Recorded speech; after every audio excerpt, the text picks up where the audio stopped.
BRS working president KTR మాట్లాడుతున్నారు. ఇప్పుడు live చూద్దాం. Notice for KLSR Infratech's insolvency fraud. The company allegedly secured government tenders worth approximately rupees 6,000 crore during the insolvency period without the authorization of interim resolution professional. IP professional ఇది లేకుండా అనుమతి లేకుండా 6,000 కోట్ల టెండర్లు తెచ్చుకున్నారు వీళ్ళు. మరి ఎక్కడికి వచ్చినాయి ఈ ప్రాజెక్టులను మాకు కూడా అనుమానం వచ్చింది. ఎక్కడొచ్చినాయి ఆ ప్రాజెక్టులు అంటే మొత్తం తెలంగాణ. ముఖ్యమంత్రి గారి బినామీ కంపెనీ ఎందుకన్నాను అది కూడా చెప్తాను. ఇగో ఎక్కడెక్కడ వచ్చినాయి మీకు వరుసగా చదువుతాను. ఏమేమి వచ్చినాయి కూడా మీకు చెప్తాను వరుసగా. ఇవన్నీ కూడా మీకు వివరంగా చెప్తాను. ఇవన్నీ కూడా ఆధారాలతో సహా మీ ముందు పెడతాను. ఇవాళ వాస్తవం ఏంటి అంటే రేవంత్ రెడ్డి గారు చీఫ్ మినిస్టర్ కాదు, ఆయన బినామీ చీఫ్ మినిస్టర్ అని అందరికీ తెలుసు.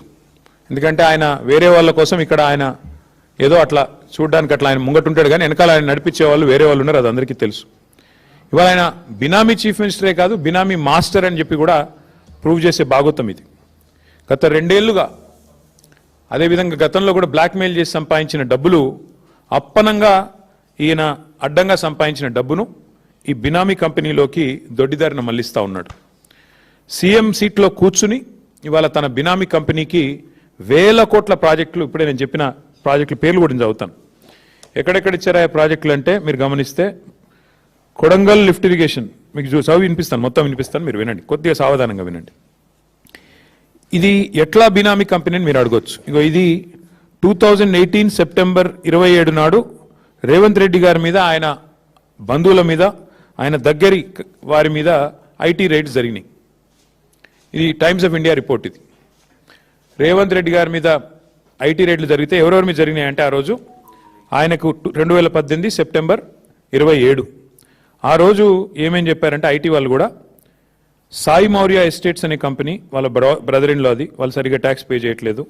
అట్లాగే IT personal suspect KLSR Infratech and Max Infra India are 2 companies being used to transfer money to Bhupal Infra in the name of subcontract works. Despite having no links with Sai Maurya, KLSR is plowing money into real estate deals.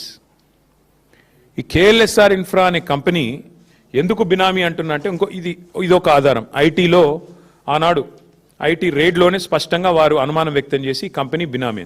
ఇక రెండో ఆధారం రేవంత్ రెడ్డి గారు తిరిగే car ఇది. ఆయన photo చూడండి, ఇందులో కారులో ఆయన ఉన్నాడు. ఆయన కారు నెంబరు TS07FF 0009. ఇది ఆయన ముఖ్యమంత్రి కాకముందు తిరిగిన కారు. ఈ కారు ఎవరికి రిజిస్టర్ అయింది అనుకున్నారు? ఈ కారు ఎవరికి రిజిస్టర్ అయిందయ్యా అంటే రిజిస్టర్ అయింది KLSR Infratech అనే కంపెనీకి. ఆయన తిరిగే సొంత కారు, ఆయన వాడే సొంత కారు. ఆ కారులో ఆయన ఫోటో కూడా ఉంటుంది చూడండి. సో అంటే దాదాపు ఇది 2.5 కోట్లు విలువ చేసే కారు, ల్యాండ్ క్రూజర్. ఆ కారు మరి KLSR అనే కంపెనీ ఈయనకెందుకు కొనిచ్చింది అంటే ఐటీ వాళ్ళు సమాధానం చెప్పారు. ఎందుకంటే ఈయన డబ్బులు అందులోకి వీళ్ళకి వస్తూ ఉన్నాయి పెద్ద ఎత్తున. ఈయనకు సంబంధించిన భూపాల్ ఇన్ఫ్రా అనే కంపెనీకి అందులోంచి KLSR అనే కంపెనీలకు వెళ్ళి వరుసగా మరి ఇట్లా డబ్బులు పంపుతా ఉన్నారు, రియల్ ఎస్టేట్ డీల్స్ చేస్తూ ఉన్నారు. సరే, ఇది జరిగింది. అయితే ఇప్పుడేమైంది, 2023 జూలైలో ఈ KLSR అనే కంపెనీకి ఇంకొక కంపెనీ ASMET అనే కంపెనీకి మధ్యన గొడవ జరిగింది. గొడవ జరిగి ఇద్దరు కలిసి national company law tribunal NCLAT వాళ్ళని అప్రోచ్ అయినారు. అప్రోచ్ అయిన తర్వాత ఇప్పుడు ఆ కేసు విచారణ ప్రస్తుతం ఈ KLSR అనే కంపెనీకి ASMET అనే కంపెనీకి మధ్యన ఇప్పుడు అక్కడ కార్పొరేట్ ఇన్సాల్వెన్సీ రెజల్యూషన్ ప్రాసెస్ అంటారు దీన్ని, దాని కింద విచారణ జరుగుతూ ఉంది. హైలైట్ ఏంటంటే 2023 నుంచి కేసు జరుగుతుంది. ఈ కంపెనీ ఎంత దుర్మార్గమైన కంపెనీ చెప్పడానికి రేవంత్ రెడ్డి గారికి ఎన్ని అపసవ్య బుద్ధులు ఉన్నాయో ఈ కంపెనీ నడిపే వారికి కూడా అన్ని అపసవ్య బుద్ధులే ఉన్నాయి. 2025 ఆగస్టు 13 అంటే పోయిన సంవత్సరం ఆగస్టు 13 నాడు జస్టిస్ శరద్ కుమార్ గారు NCLAT జడ్జి ఎవరైతే ఈ డిస్ప్యూట్ని ఈ KLSR అనే కంపెనీ ఇంకో కంపెనీ మధ్యన గొడవని చూస్తున్నారో ఆయన ఏమన్నాడు, నాకు ఫోన్లో మెసేజ్ వచ్చింది, ఆ మెసేజ్లో స్పష్టంగా నన్ను అడుగుతా ఉన్నారు, మీరు KLSR అనే కంపెనీకి అనుకూలంగా తీర్పు ఇవ్వండి అని చెప్పి నా మీద ఒత్తిడి పెడుతున్నారు, అందుకే నేను తప్పుకుంటున్నాను అని చెప్పి జస్టిస్ శరద్ కుమార్ అనే వ్యక్తి NCLATలో ఉన్న పెద్ద ఆయన తప్పుకున్నారు. He రెక్యూజ్డ్ himself.